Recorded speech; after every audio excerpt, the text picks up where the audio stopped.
आज हम दूसरे शमूएल की पुस्तक में अध्याय 7 का अध्ययन करेंगे। जब राजा अपने भवन में रहता था और यहोवा ने उसको उसके चारों ओर के सब शत्रुओं से विश्राम दिया था, तब राजा नातान नाम भविष्यद्वक्ता से कहने लगा, देख, मैं तो देवदारू के बने हुए घर में रहता हूँ, परंतु परमेश्वर का संदूक तंबू में रहता है। नातान ने राजा से कहा, जो कुछ तेरे मन में हो उसे कर, क्योंकि यहोवा तेरे संग है। उसी दिन रात को यहोवा का यह वचन नातान के पास पहुंचा कि जाकर मेरे दास दाऊद से कह, यहोवा यूं कहता है कि क्या तू मेरे निवास के लिए घर बनवाएगा? जिस दिन से मैं इस्राएलियों को मिस्र से निकाल लाया, आज के दिन तक मैं कभी घर में नहीं रहा, तंबू के निवास में आया जाया करता हूँ। जहाँ जहाँ मैं समस्त इस्राएलियों के बीच फिरता रहा, क्या मैंने कहीं इस्राएल के किसी गोत्र से, जिसे मैंने अपनी प्रजा इस्राएल की चरवाही करने को ठहराया हो, ऐसी बात कभी कही कि तुमने मेरे लिए देवदारू का घर क्यों नहीं बनवाया? इसलिए अब तू मेरे दास दाऊद से ऐसा कह कि सेनाओं का यहोवा यूं कहता है कि मैंने तो तुझे भेड़शाला से और भेड़ बकरियों के पीछे पीछे फिरने से इस मनसा से बुला लिया कि तू मेरी प्रजा इस्राएल का प्रधान हो जाए, और जहाँ कहीं तू आया गया वहाँ वहाँ मैं तेरे संग रहा और तेरे समस्त शत्रुओं को तेरे सामने से नाश किया है। फिर मैं तेरे नाम को पृथ्वी पर के बड़े बड़े लोगों के नामों के समान महान कर दूंगा, और मैं अपनी प्रजा इस्राएल के लिए एक स्थान ठहराऊंगा और उसको स्थिर करूंगा कि वह अपने ही स्थान में बसी रहेगी और कभी चलायमान न होगी, और कुटिल लोग उसे फिर दुख न देने पाएंगे, जैसे कि पहले दिनों में करते थे। वरन उस समय से भी जब मैं अपनी प्रजा इस्राएल के ऊपर न्यायी ठहरता था, और मैं तुझे तेरे समस्त शत्रुओं से विश्राम दूंगा। और यहोवा तुझे यह भी बताता है कि यहोवा तेरा घर बनाए रखेगा। जब तेरी आयु पूरी हो जाएगी और तू अपने पुरखाओं के संग सो जाएगा, तब मैं तेरे निज वंश को तेरे पीछे खड़ा करके उसके राज्य को स्थिर करूँगा। मेरे नाम का घर वही बनवाएगा और मैं उसकी राजगद्दी को सदैव स्थिर रखूँगा। मैं उसका पिता ठहरूँगा और वह मेरा पुत्र ठहरेगा। यदि वह अधर्म करे तो मैं उसे मनुष्यों के योग्य दंड से और आदमियों के योग्य मार से ताड़ना दूंगा।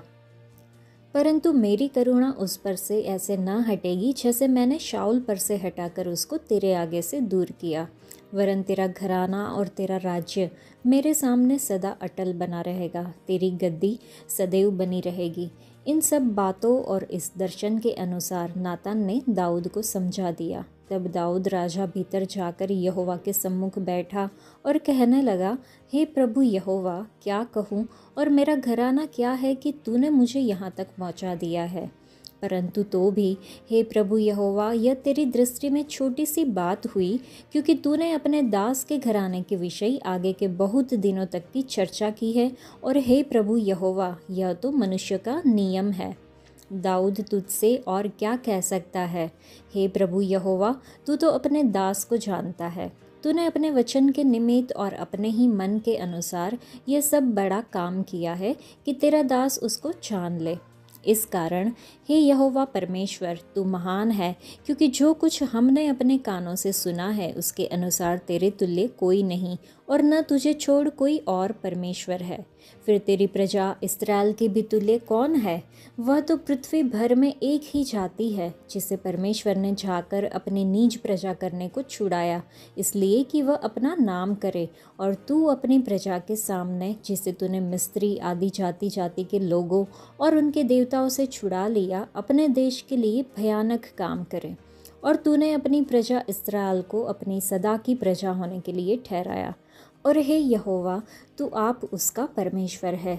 अब हे यहोवा परमेश्वर, तूने जो वचन अपने दास के और उसके घराने के विषय दिया है, उसे सदा के लिए स्थिर कर और अपने कहने के अनुसार ही कर। और यह कर कि लोग तेरे नाम की महिमा सदा किया करे, कि सेनाओं का यहोवा इस्राएल के ऊपर परमेश्वर है, और तेरे दास दाऊद का घराना तेरे सामने अटल रहे। क्योंकि हे सेनाओं के यहोवा है इस्राएल के परमेश्वर, तूने यह कहकर अपने दास पर प्रकट किया है कि मैं तेरा घर बनाए रखूँगा। इस कारण तेरे दास को तुझसे यह प्रार्थना करने का हियाव हुआ है। और अब हे प्रभु यहोवा, तू ही परमेश्वर है और तेरे वचन सत्य है, और तूने अपने दास को ये भलाई करने का वचन दिया है। तो अब प्रसन्न होकर अपने दास के घराने पर ऐसी आशीष दे कि वह तेरे सम्मुख सदैव बना रहे, क्योंकि हे प्रभु यहोवा, तूने ऐसा ही कहा है और तेरे दास का घराना तुझसे आशीष पाकर सदैव धन्य रहे। इस अध्याय में हमने देखा कि जब यहोवा परमेश्वर ने दाऊद राजा को उसके सभी शत्रुओं से शांति दी और वह अपने घर में निवास कर रहा था, तब उसने नाथान भविष्यद्वक्ता से यह बात कही। वह परमेश्वर और उनकी महिमा के लिए चिंतित था। परमेश्वर का वह संदेश जो नाथान भविष्यद्वक्ता के माध्यम से दाऊद को मिला था, वह हमने देखा। परमेश्वर अपनी योजना को जो दाऊद और उसके वंशजों के लिए थी, वो प्रकट करते हैं, वो भी हमने देखा। हमने यह भी देखा कि दाऊद की यहोवा परमेश्वर के सामने की गई प्रार्थना यहाँ पे वर्णित की गई है। यह इस प्रश्न से शुरू होती है कि हे प्रभु यहोवा, मैं कौन हूँ और मेरा परिवार कौन है कि तू मुझे यहाँ तक लाया है। तो क्या हम अपने पूर्वजों की जीवन शैली को याद करते हैं? सामाजिक, शैक्षणिक या आर्थिक रूप से आज हमें हमारे जीवन के इस स्तर तक कौन लाया? एक चरवाहे के बच्चे से राजा तक, चरवाहों के बाड़े से महल तक, क्या आज हम परमेश्वर, उनकी सेवा और उनके सेवकों के लिए चिंतित है? इसके लिए हम क्या कर रहे हैं? कई सेवा संस्थाएं और सेवक बड़ी समस्याओं से गुजर रहे हैं। हम उनके लिए क्या कर सकते हैं? परमेश्वर के राज्य को बनाने में हमारा योगदान कितना है, ये हमें सोचना होगा। दाऊद ने अपने जीवन के लिए परमेश्वर के वचनों को स्वीकार किया। वह उत्साहित था कि परमेश्वर उसके परिवार, उसके घराने का उपयोग अपने नाम की महिमा के लिए करेंगे। नाथान ने दाऊद को यहोवा की सारी बातें बताई। दाऊद को यह बुरा लगा कि परमेश्वर का वाचा का संदूक एक तंबू में रखा गया था, जबकि वह खुद देवदार की लकड़ी के भव्य घर में रहता था। दाऊद ने नाथान भविष्यद्वक्ता से कहा कि इस समस्या का समाधान करने के लिए कुछ करना चाहिए। परमेश्वर ने नाथान से बात की और उसे दाऊद के लिए एक संदेश दिया। परमेश्वर को अपने लिए भौतिक घर की आवश्यकता नहीं थी। इस्राएल के वचन के देश में बसने के समय से लेकर अब तक उन्होंने कभी भी किसी से अपने लिए घर बनाने की आज्ञा नहीं दी। दाऊद के परमेश्वर का घर बनाने के बजाय परमेश्वर ने दाऊद के लिए घर बनाने का वचन दिया। वास्तव में परमेश्वर पहले से ही इस प्रक्रिया में थे। उन्होंने दाऊद को याद दिलाया कि कैसे उन्होंने उसे उसके पिता की भेड़ों के झुंड से बुलाकर इस्राएल का राजा बनाया। परमेश्वर ने इस्राएल राष्ट्र को आशीर्वाद देने का वचन दिया और उन्हें अत्याचारी राष्ट्रों से सुरक्षा देकर उनके अपने देश में सुरक्षित रूप से बसाने का वादा किया। ये वचन दाऊद के जीवन काल के बाद पूरे होने वाले थे। परमेश्वर दाऊद के घर को आशीर्वाद देना जारी रखेंगे और उसके वंशज उसके सिंहासन पर बैठेंगे। परमेश्वर ने दाऊद से वादा किया कि उसका एक पुत्र होगा जो प्रभु के लिए घर बनाएगा। लिखा है कि तेरा घर और तेरा राज्य सदा तेरे सामने स्थिर रहेगा और तेरा सिंहासन सदा स्थिर रहेगा। अक्सर परमेश्वर के राज्य में जो हम पूरा करने की आशा करते हैं, वह हमारे लिए उनकी योजनाओं से अलग होता है। दाऊद के लिए परमेश्वर के पास एक अधिक महत्वपूर्ण भूमिका थी। परमेश्वर ने दाऊद के परिवार की स्थापना करने और अंततः उसके वंशजों के माध्यम से संसार के उद्धारकर्ता मसीहा को लाने की योजना बनाई थी। हमें यह स्वीकार करना होगा कि हमारे जीवन के लिए हमारी दृष्टि हमेशा परमेश्वर की दृष्टि से मेल नहीं खा सकती। दाऊद यहोवा परमेश्वर के लिए एक घर बनाना चाहता था, लेकिन परमेश्वर ने कहा कि मैं तेरा घर बनाऊंगा। जब हम परमेश्वर को अपने जीवन में प्रथम स्थान देते हैं, तो वह एक पिता की तरह हमें आशीर्वाद देते हैं। जब परमेश्वर ने कहा कि वे दाऊद के लिए एक घर बनाएंगे और उसका सिंहासन सदा के लिए स्थिर करेंगे, तब दाऊद राजा यहोवा परमेश्वर के सामने जाकर बैठ गया और कहा कि हे प्रभु यहोवा, मैं कौन हूँ और मेरा परिवार कौन है कि तू मुझे यहाँ तक लाया है। हमारे जीवन में भी परमेश्वर ने हमारे लिए घर बनाया है। क्या हमने कभी दीनता और आभार के साथ उनका धन्यवाद किया है? चलिए हम खुद को परखें। घर का अर्थ क्या है? घर वह है जहाँ हम रहते हैं और हमारा शरीर और हमारा परिवार भी हमारा घर है। हम परमेश्वर का घर है, हम उनकी इमारत है। यदि ऐसा है तो हमारे घर परमेश्वर के हैं।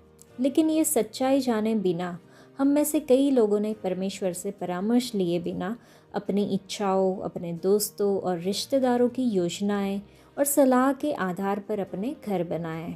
इसके कारण हमें अपने जीवन में अनेक समस्याओं का सामना करना पड़ता है। भजन संहिता 127 में लिखा है कि यदि यहोवा घर न बनाए तो उसके बनाने वालों का परिश्रम व्यर्थ है। तो चलिए हम परमेश्वर से परामर्श न लेने के अपने पाप को स्वीकार करें। प्रार्थना करें कि वह हमें हमारे पापों से पुनः स्थापित करे, हमारे धन, पारिवारिक संबंध, प्रेम, स्वास्थ्य और अन्य समस्याओं में हमें चंगा करे। हम परमेश्वर को अपने घरों का मुखिया बनने दें, हमारे घरों पर शासन करने दें और हमारे घरों को आशीर्वाद करने दें। अब दाऊद ने नम्रता और आभारी हृदय के साथ प्रार्थना की, हमने देखा। लिखा है, तेरे सेवक दाऊद का घर तेरे सामने स्थापित हो। तो तेरे सामने का अर्थ है कि ये दुनिया की योजनाएं और विचारों के सामने नहीं, बल्कि सदा तेरी उपस्थिति, तेरे वचनों और तेरे भय के साथ हो। यह भी लिखा है कि हे यहोवा, तेरे सेवक का घर सदा आशीर्वादित हो।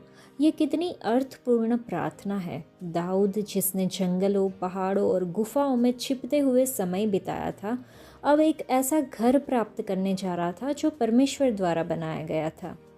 चलिए हम भी प्रार्थना करें कि हे यहोवा परमेश्वर, मेरे घर को तेरे सामने सदा के लिए स्थापित कर और आशीर्वादित कर। हमारा प्रेम पूर्ण परमेश्वर हमें अपने घर में स्थान देने में सहायता करे, ताकि हम उस घर का वारिस बन सके जो स्वर्ग में हमारे लिए तैयार किया गया है। चलिए परमेश्वर हमारे घरों पर राज करे, हमारे पिता बने और हमारे परिवारों के मुखिया के रूप में हमारे बीच निवास करे, ऐसी प्रार्थना करें। आज के लिए इतना ही। परमेश्वर आप सबको आशीष दे। धन्यवाद।